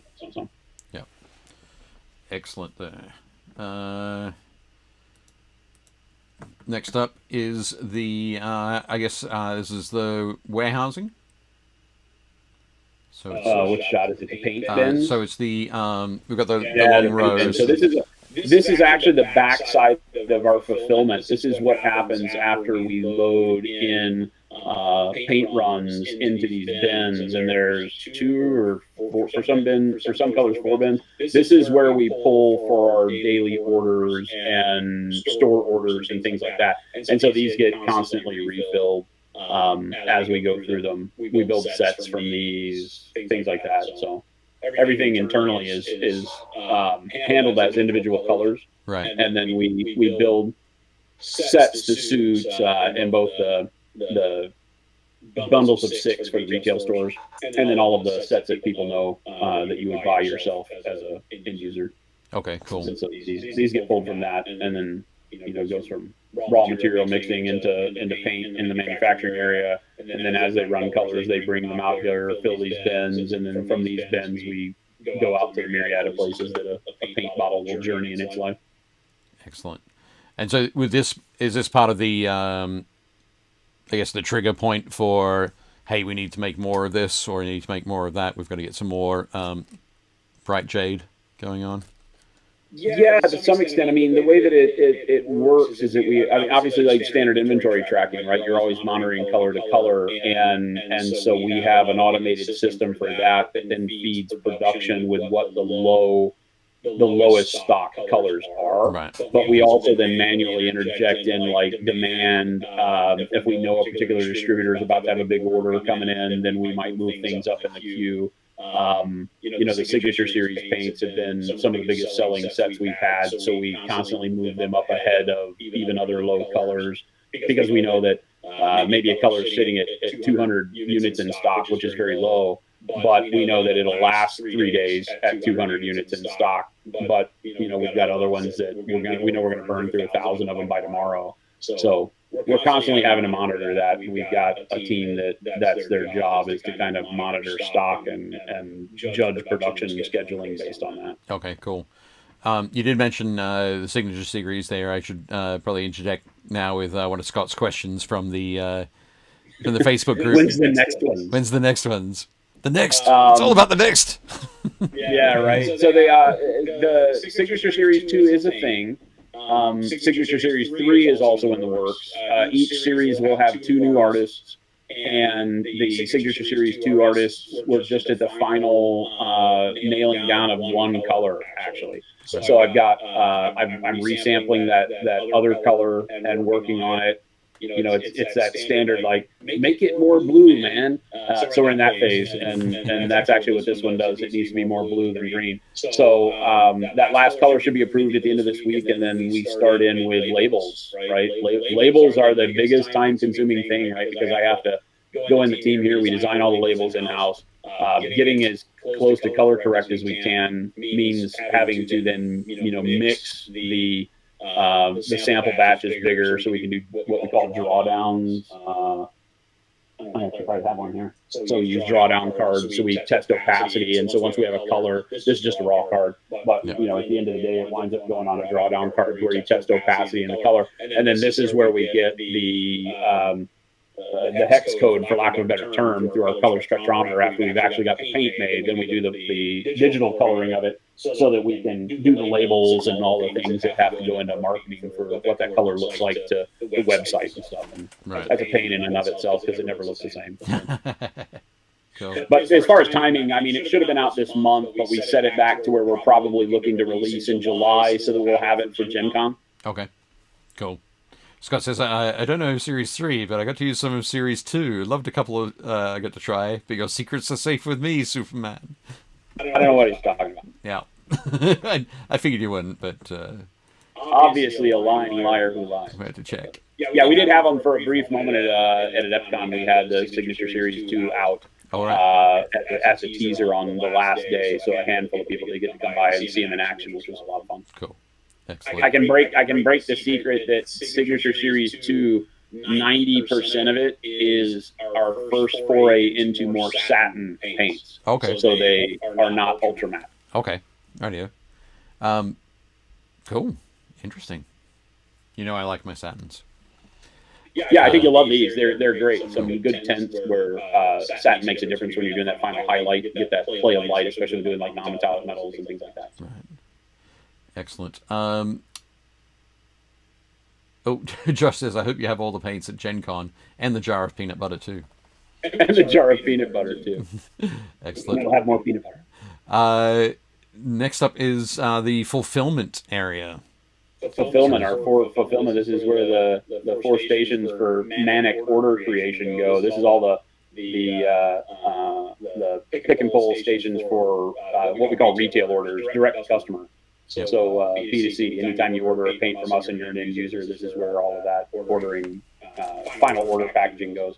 And sometimes just off screen to the right, the building opens up and is the wholesale section. So there's also a similar but different. It doesn't have the same stand-up packing stations for wholesale where they get all the wholesale orders together from everything from small store stock reorders on a weekly basis to quarterly distributor orders and things like that. All happen in the same area. Right. That's where all the real work happens. Production might gripe at me for saying that, but production gets to talk about what game they're nerding out on all day, and these people don't have time. Don't have time for that. Speaking of nerding out, you have a game room, which we see in one of the ads, one of the commercials. When you walk past. So actually, the fulfillment place that we just shot is where the game tables were in the ad, because it used to be that it was not too long ago that the fulfillment area was in this section of the building where you see game tables now. Okay. It's hard to talk about without a floor plan, but we moved all the fulfillment into a bigger area so that wholesale, retail fulfillment could all live together. And those teams can work better for forecasting and stuff. So it made a big difference in business, but it put the gaming area into another area. And so now the employee lounge, there's some nice couches and drink machine and arcade machine and TV and all that stuff right around the corner from this. And through that doorway where the light is the kitchen for this area. Cool. But yeah, so we've got one in 4x4 terms. We've got 8, 1, 2, 3, 4, 5, 6, 7, 8 tables. Cool. Or 6 tables. 6 tables that we can play at. And so during lunches and stuff, it's not uncommon to have people playing everything from Digimon card games to getting in a lunchtime Stargrave or Frostgrave adventure. So we really like, going back to what we were talking about with GW, we love the idea of the hobby bringing everybody together in a sense that you not only are doing something where you're making paint, but you can talk about games while you're working, and then you can actually play games and have it be, part and parcel of what we live here. Because I feel like it's super important. Not everybody here is a hobbyist necessarily.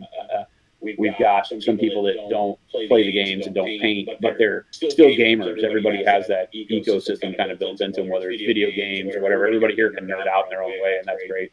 You'll find them doing fighting games on the TV through the Nintendo Switch as much as they're playing 40K. So just a great kind of way that you can interject in your day some fun and remember what it is that we're all about. Excellent. I love that. Yeah, I gotta say I'm a big fan of that. So. Yep. Yeah, it just is I don't know. It's tough. The more and more we grow, and the more people we have, and the bigger the staff grows, we understand that we're going to have a harder and harder time just not attracting, because you can always attract nerds, but finding people that are either local to Phoenix that can work for us, or that are just in the job force looking for jobs when we need people that are also kind of already baked into the ecosystem of gaming. But it's nice to have a community where the feel is there. So even people that come from outside, like we just hired another production assistant, and he doesn't have a background in gaming. He likes video games, but not in tabletop gaming. But he gets here and he sees it happening, and all of a sudden it's like, ooh, this is kind of neat. Now I can see what we're doing, and he's back there making paint, so he's part and parcel to the actual end product. And now he sees how it works. He sees paint and miniatures. He sees people play, and he sees how it comes out. And whether he ever does it or not, it just makes you have I think a better appreciation of what your 9 to 5 is really doing. Yeah. Even if you don't participate, you still feel like you have a better understanding. And I think that's really important for us, because we want everybody to understand we don't make products, we make experiences for people. When they open those products and use those products is really what we're about.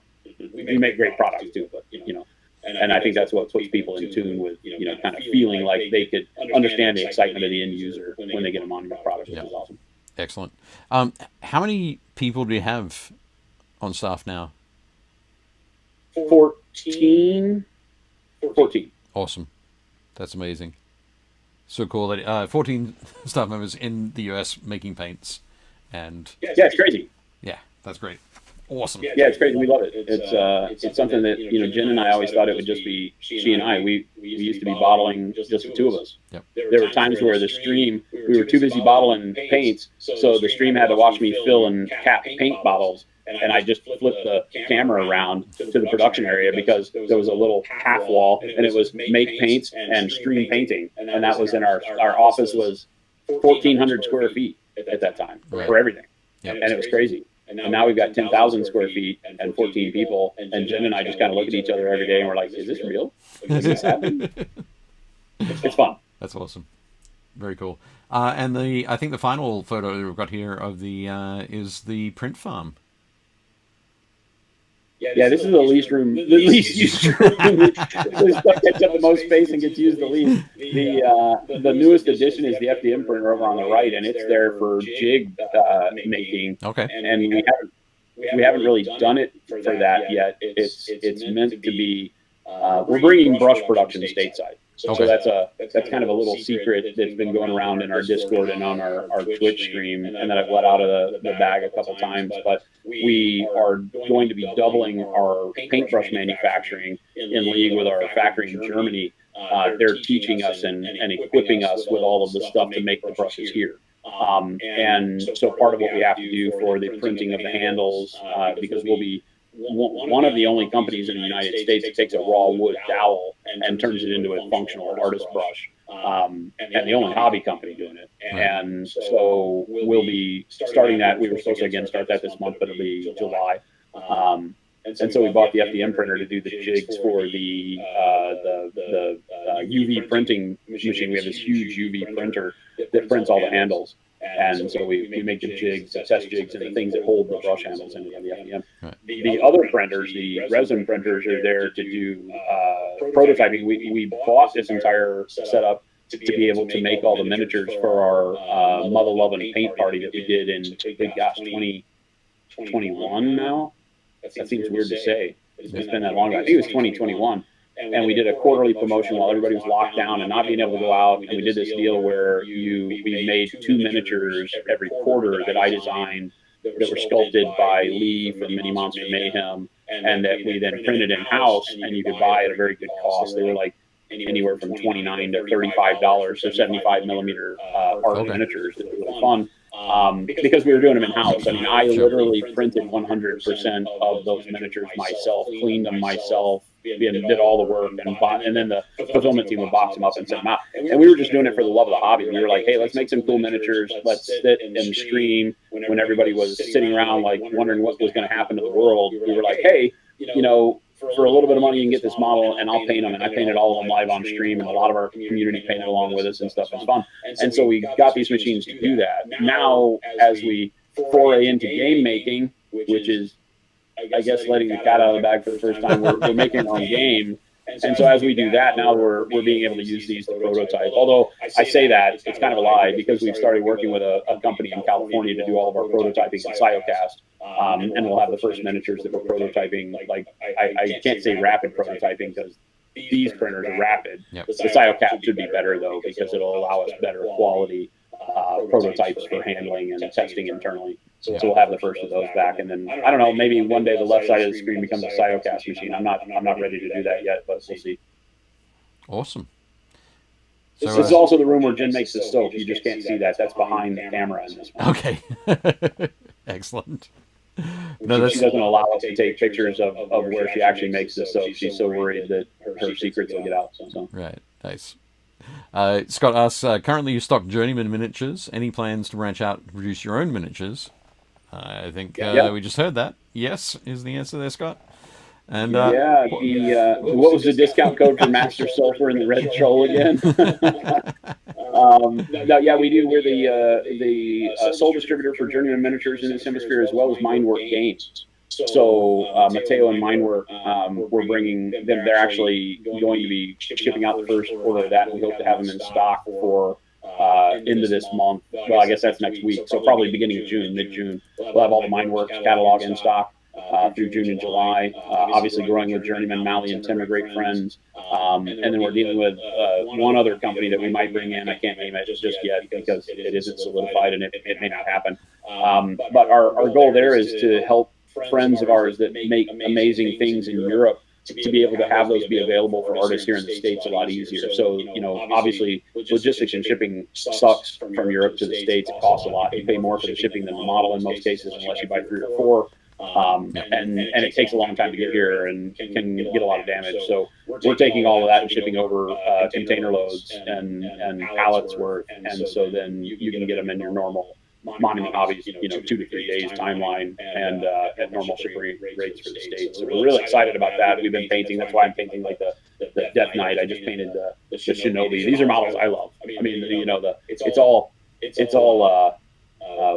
selfish because I want to have all these models to paint, but then you learn that everybody loves them too. So yeah, we'll be bringing those in. And along with that, we do our first game is out for what's called RFQ, request for quote, right now with a couple factories. And as soon as we get through that, part of what we're doing on that release, it's not a miniatures game by definition, but we're doing some really cool 75 millimeter art style miniatures that can be used in the game as your avatars. But they're also just really cool artwork. A buddy of mine, Ben, who is the developer of the game, has got some tremendous artwork for this game, and the characters just need to be brought to life in 3D, in my opinion. So we're going to make those, and then depending on how people react to the game and like it, we might continue to make more of the characters in 3D form. Initially, we have 5 of the original 9 characters that will be done in 3D for that one. We'll have more info on that one coming soon.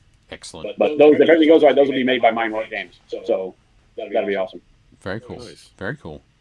Awesome. So I think we've covered a lot of ground this evening, talking about you personally and where your hobby started and how that transitioned into Monument Hobbies. So, oh my God, what a ride. A wild and crazy ride that is nowhere near done yet. We've still got so much going on. Yep, which is awesome. I'm definitely looking forward to seeing where it all goes. It's going to be great. Yeah, us too, right? It's like crazy. We sit around and talk in our staff meetings. We're like, we're going to be making brushes. We've got our first game out for quote. We've got 2 more games in the pipeline. One of them's huge, a full miniature war game that we're planning on doing all the miniatures and injection molded plastics and PVCs. So that's a huge step. I don't know that we can actually do that. We might have our cart before the horse on that. We'll see how people react. I don't know. We'll see. Of course, my love is this whole community and all the fun stuff we get to do. So as much of it as we can do, but not intrude on our core competencies. We want to branch out and start doing that fun stuff. So we're excited. Well, I think Jason, we'll have to talk after this. I might have some good news for you. Oh, good. I like good news. I love good news. Awesome. So one of the things that we always do at the end of the show is we run through some photos from the past week from our Facebook group, so we can have a look at those. But first, Jake, you told me earlier today that you'd done some hobby, so we didn't want to let that pass. Sure. So the obviously with the new Star Wars Shatterpoint coming out, we got our store copy a couple of days ago. So Ben spent the weekend like building everything, and then I yesterday did my rattle can magic and primed everything.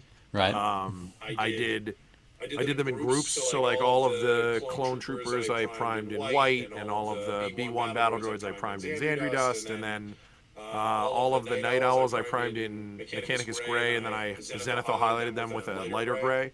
Yep. And then the best part was doing the terrain. So the terrain has like this like terracotta pieces and like metal pieces. Yep. So I held the models in my hand and kind of like pseudo mask stuff off, and just like tried to hit all the terracotta bits. Yep. And then did everything else in gray. So we're gonna try to knock that stuff out, do some washes to get the terrain done, and then I've got 8 of the models, and then Ben took 8 of the models home. So last night I started on the 501st and was it Captain Rex, and then I've got to get through Ahsoka and the Night Owls and that, and then the plan is to get everything done to do demos this weekend. Okay.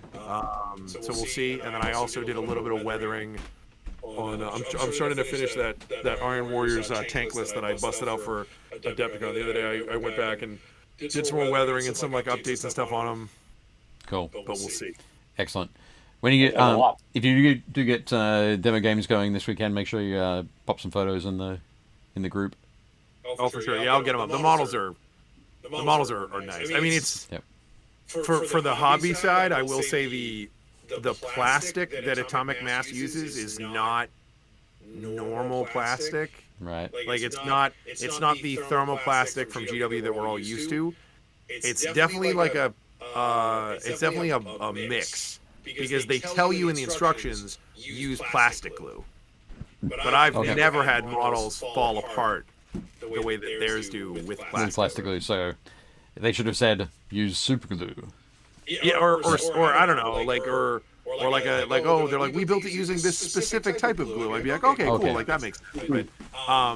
But like literally just picking up a guy, we picked up a guy, and I grabbed Darth. Ben was like, pass me Darth Maul, and I went like this and literally snatched him off the base. Right. And I was like, that shouldn't have happened. So, but the models themselves are good. The scale is really good. They're like Marvel Crisis Protocol, so they're, I don't know what that is, like 36 mil or something. Yeah, like 37, 36. Yeah, it's just everything's just a little bit bigger. And they're nice. Like the details fine. It's similar to like Legion or Crisis Protocol, but it's nowhere near as like deep or as well done as like the GW stuff. I mean, nobody's taking a shot at the Crown with these models. I mean, they're nice. They are really, really good, but the level of detail just isn't. It's not the same. Right.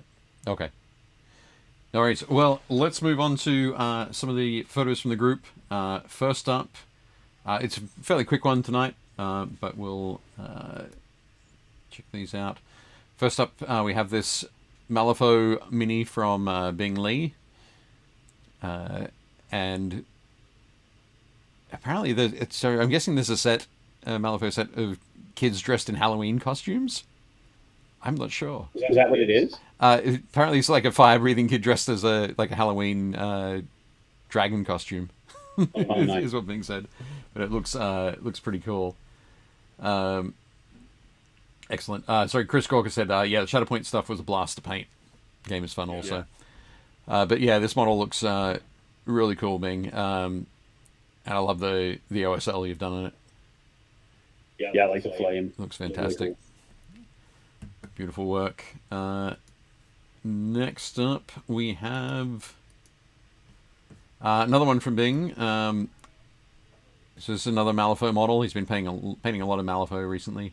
Apparently, about 90% of his painting desk is Monument Hobbies paints, Pro Aquarel range. So, well, these are the best minis I've ever seen. Awesome. Then So excellent work there, Bing. Next up, we've got Chris Gorka. Chris painted another Pumpkin Knight. I'm not sure what it is. It's still like 5 months away from Halloween, right? A lot of Halloween. Halloween. It's so much Halloween. But yeah, the Pumpkin Knight here. You can see on the base some fantastic pumpkins there as well. But this is another commission piece that Chris has been working on. Looking very cool. Yeah, that orange is awesome. Yep. It's a great, very sort of deep, rusty orange. That's the great thing with oranges and yellows is you can really get them to be nice and weathered from layering up without having to over-weather and get rid of your vibrancy at the top. This orange is great. Yep. Lovely stuff.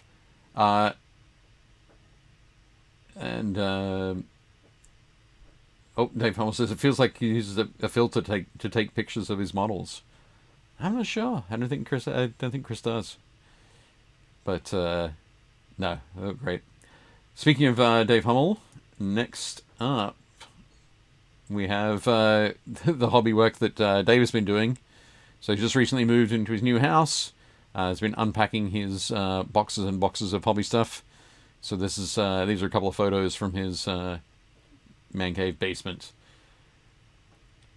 A pretty good collection of books. It would give my collection library a run for its money. Yeah, it does look very good. I'm just looking at mine. I just need to organize mine, like Dave's done. This is awesome. One of the things that I was excited to see when he put up essentially a work in progress photo. On the left-hand side, middle shelf. On the left-hand side of there, you were like, you left space for all the Armies, Legions, and Hordes books.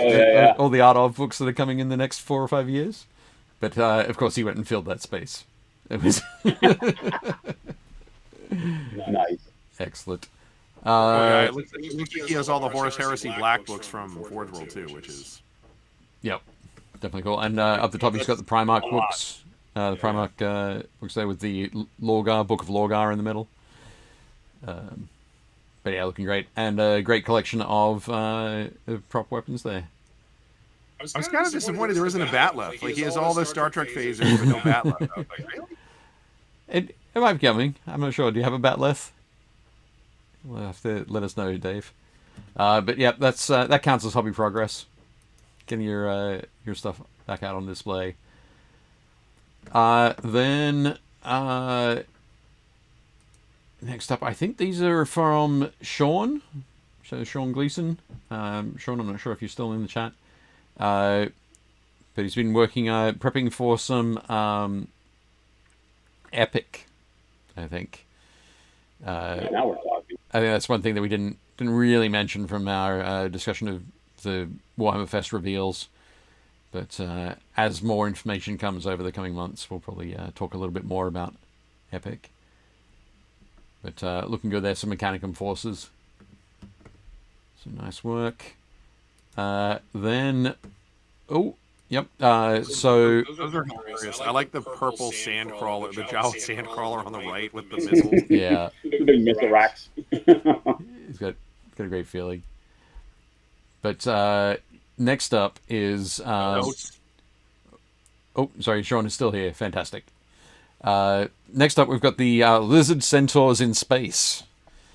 Those are Zotes. So Stephen Ryder posted a photo of one of the ones he painted last week. So it turns out this is actually a Kickstarter from Slow Death Games. So Chris Kohler out in San Diego has I think it's Wild in the Streets is the name of his mini game. It's a whole sort of punk gang game. But yeah, so he's doing these lizard centaurs in space. In space! Great. Yeah, it's on Kickstarter at the moment. I think it might have like 1 day left to go. I will put the link in the show notes so you can check it out. But definitely cool. It's a great selection of those there. And here is Yeah, here's the painted version that Stephen showed last week. So I knew I kept it around for a reason. So, quiet week in the group this week. I think, what did Scott say earlier? Those are Zotes. Scott said his productivity takes a hit during the 3-month golf season up in Canada. I feel that. So, fantastic. But hopefully we'll have some more photos in the group next week. But looking good, folks. Looking good.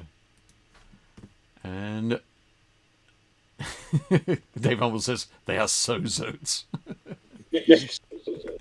Absolutely. Well, back to us. Thank you very much, everybody who posted their minis in the Facebook group. There's a link to that in the show notes below. What else do we have? There's also, don't forget, there's a link to the Kickstarter for Warzone Eternal from Resnova Games. We talked to Alex and Brian a couple of weeks ago on their launch date, so if you missed that, you can go back and check that out, where they crossed the funding goal line while on stream with us. Yeah, it was pretty neat. We are closing in on the finish line for the Kickstarter, so I cannot wait. Yep. What do we got? We got a week left. Yeah, I think it might be like 9 days. 9 days. Yeah, it's something like that. Yep. So loads of new skulls have been unlocked. Definitely go in and check that out if you're interested in checking out some Warzone Eternal. I'm trying to think what else is there anything else that we need to cover? Next week will be the final episode of Season 2, episode 20. Then Jake and I will be taking a break for a little while. We've got a lot of early summer stuff to get sorted. But I think we haven't worked out exactly when we'll be back. We'll let you guys know next week. Dave and I'll talk about it before we sign off, and we'll make sure that we have that info for you, or at least a rough window. A rough window. Yep. We've got. What is this break thing you're talking about? I know it's crazy. It's a break. But it's Jason, it's off season. Like Dave and I have like training camp, and we like prepare, and there's like practices. Wait a minute. You act like you have a plan. You're supposed to have a plan for these things? No, it just sounds like we do. Yeah. Okay. Yeah. That I can do. Plan. The plan is to sound like we have a plan. Okay. Exactly. Okay. One thing. Well, I'll bring it up now just quickly. I'm thinking next season we might talk to a lot of game designers. Sure. Yeah. Sure, says Jake. Sounds good. Sure, whatever. Plan. I think this season we've talked to a bunch of painters, paint manufacturers, paint accessory manufacturers. We've done a lot of paint this season. We've done a lot of like organizers that we did like Hank Edley, and we had Owen from Nova, and Yep. so That's true. we tried to mix it up. We tried to keep it. That's true. But I think we'll throw in quite a few, because we're always looking for people who are in the US time zones, really, because this is a really weird one for UK and Europe. But as I told you, Mel said he would do the show. I know he will, and we'll get him on for sure. But there are actually quite a few game designers in North America, so I think we'll go and do the highlighting of them that we can. But anyway, we can still talk about that. But anyway, I just want to say once again, thank you very much, Jason, for coming on, for jumping off your live stream early to join us on this live stream, and talk about Monument Hobbies and all the cool stuff that you're A, doing, and B, letting a few of those future plans slip, and what's coming. So no, thanks for having me. This is great. I love the ones that feel more like just hanging out and chatting with friends. So it's no pressure. I love it. Cool. It's easy. That's our vibe. That's our vibe. Easy. Yeah. I don't think we know how to ask a difficult question. I don't know. In our hobby, there shouldn't be a whole lot of them. There shouldn't be. Like, No. You have fun with cool people. Yep. It's fun. So tell us more about this fun you're having. Yeah, exactly. Right. It's like, oh shucks. That's the worst. That's my thing. I always try to. I'd rather spend time talking with folks about the stuff that I like. Yep. Then, like, there's this big trend that I loathe, which is people will spend a bunch of time just talking about stuff they don't like. Yeah. Or it's something like the three of us are having a conversation, and we'll be talking about whatever that Jason's into, and then like our other buddy jumps in the call and goes, "Oh, I hate that, and here's why." And we're like, nobody asked, like nobody cares. I don't like this. That was not the question. It's fine that you don't. Yep. But like nobody wants to hear why you don't like it. Yep. So I got a limited amount of effort to get through the day every day, and so I like to spend the energy on the stuff that at least I have fooled myself into feeling like it's positive. It doesn't mean that everything's positive. I don't have rose-colored glasses on, but man, it sure is better to focus on the positive stuff, because then the negatives are a lot easier to get over for sure. Yep. Definitely. 100%. That's cool. You guys have been a bright spot in the day. Thank you so much for having me. Awesome. Cool. Thanks for doing the heavy lifting, like covering for me not being here. Usually I'm able to kind of like. We just talk bad about you. Please don't go back and watch the VOD. Yep. Did you see Dan? Dan goes, if I don't talk about why I don't like something, then I don't have any material. How'd you know he was talking about you, Dan? Well, anyway. To be fair, I wasn't, like, because Dan also has this turn move where he'll go, "Oh man, did you see that new Games Workshop stuff? I'm the dude. I can't believe it. That new Leviathan box. Oh, blah blah blah. I don't like this." And then he'll be like, "So I'm gonna buy the Leviathan box." And you're like, "What are we doing?" What's happening? Excellent. I will confront the issue where it's like I think that being able to say that you don't like something is not the same as being negative. Does that make sense? Sure. Like as long as you can approach it with that kind of demeanor and output that is constructive. Because we on stream, we do a lot of times where we talk about books and movies in the nerd world, or games and miniatures that we, hey, what do you think about the new thing? And the chat will get derailed and talk about it for an hour. And especially with me in books and shows, because it's hard to please me with books and shows. I have in order to be worth my time, it has to be a very kind of narrow band of fun for me. But I know I don't attack them as, hey, I don't like that. That sucks. It's like, it didn't really appeal to me because of this, but I really like the thing and the stuff. I just wish it was done more like that, so Leviathan, I wish it was less bugs and more, whatever, as opposed to just hating on it. So like we were talking about stuff like Josh made a really good point. Josh wrote, I'd rather ask why you like it instead of telling you why I don't like it, because I might learn something. And I was like, yeah, I get that all the time. So I have a friend who's a big comic fan, and I'm not going to mention who, but like he really likes a certain company, and kind of goes out of his way to tell you why he doesn't like the other company. Yeah. And we were talking about a movie, and I made some comments, and he's like, well, you do the same thing, you're just opposite. And I was like, no, I'm a comic fan. So when company X makes a movie, I get mad because as a fan, they messed it up. It's not the content. It's not the movie. It's not the comic book. It's the fact that the production company that owns that license isn't that company. And like so the example would be Marvel versus DC, right? So Marvel is in a good 2 minutes. You got 2 minutes, no more than that. Marvel controls a lot of their own stuff, and the reason why their stuff is so good is because they've tried to keep everything in house. And when Disney bought Marvel, they kept Marvel kind of their own thing, and they've been really smart about.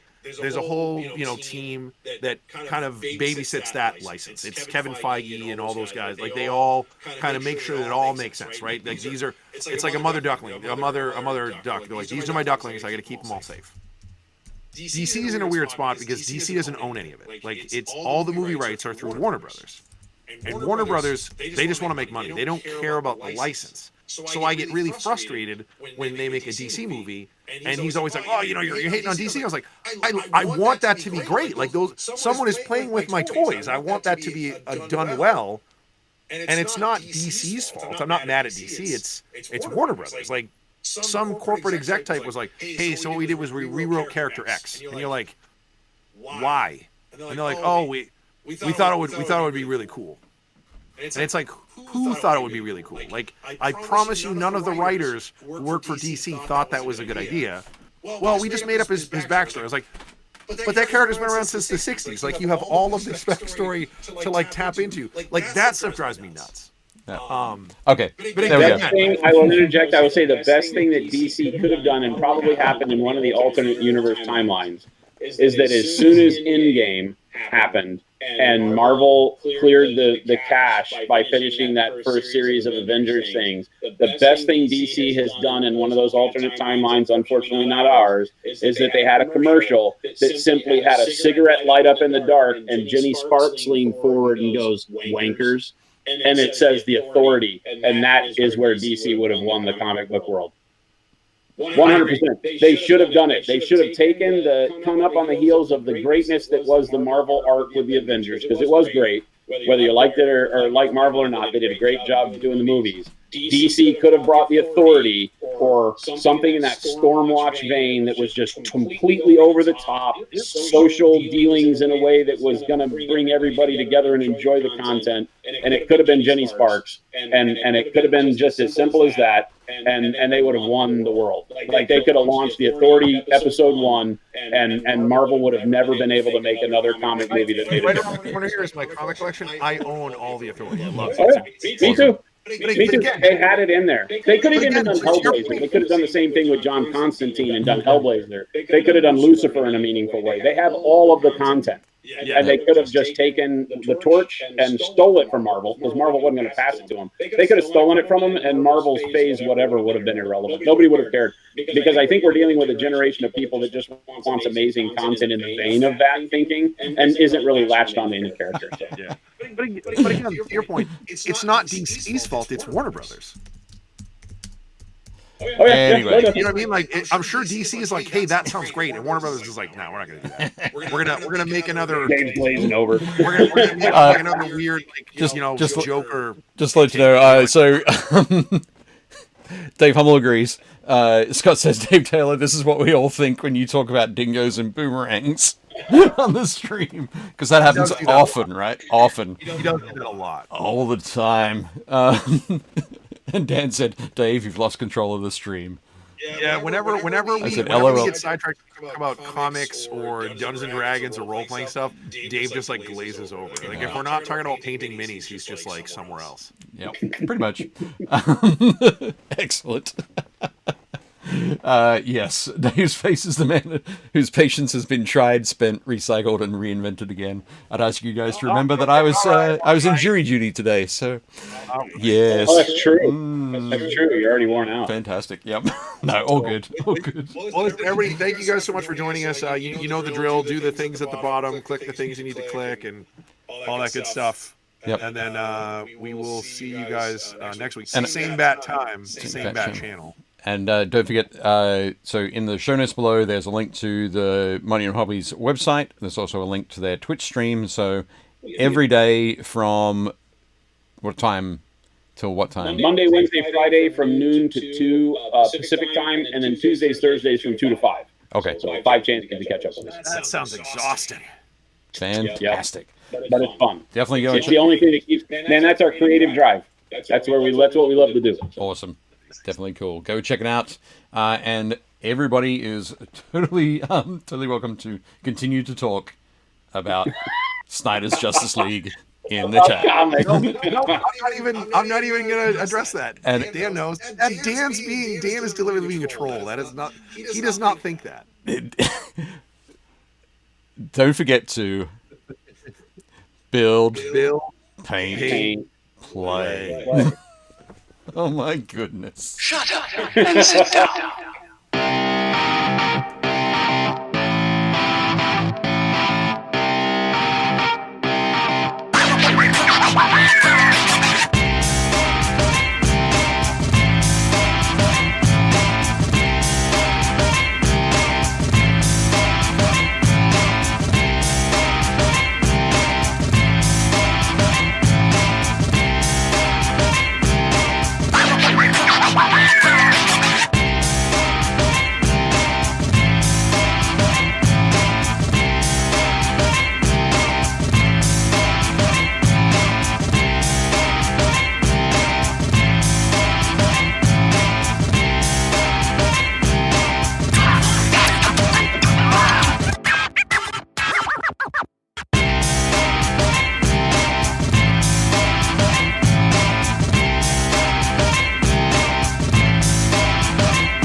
sit down.